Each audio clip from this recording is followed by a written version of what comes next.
Number 1, internet को उर्दू में क्या कहते हैं?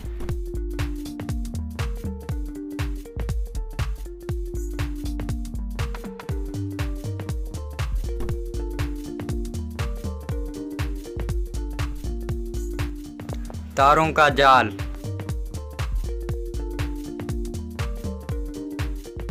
वो कौन सा फल है जो दुनिया में सबसे ज़्यादा खाया जाता है?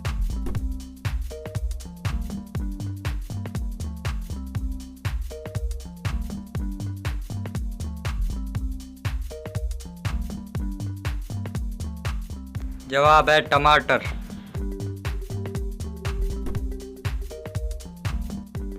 वो क्या है जो सारी जिंदगी खड़ा रहता है, अगर बैठे तो मर जाएगा?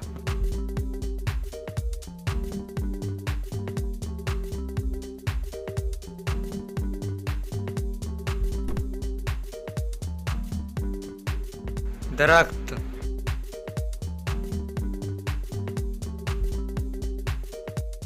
वो कौन सा मुल्क है जहाँ सबसे ज़्यादा चूहे पाए जाते हैं?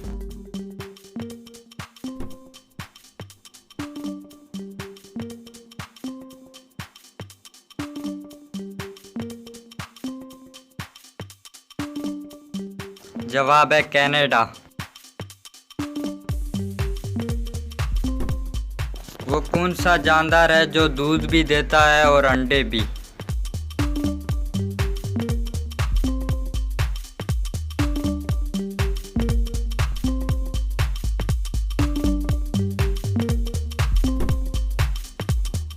जवाब है दुकानदार, शॉपकीपर।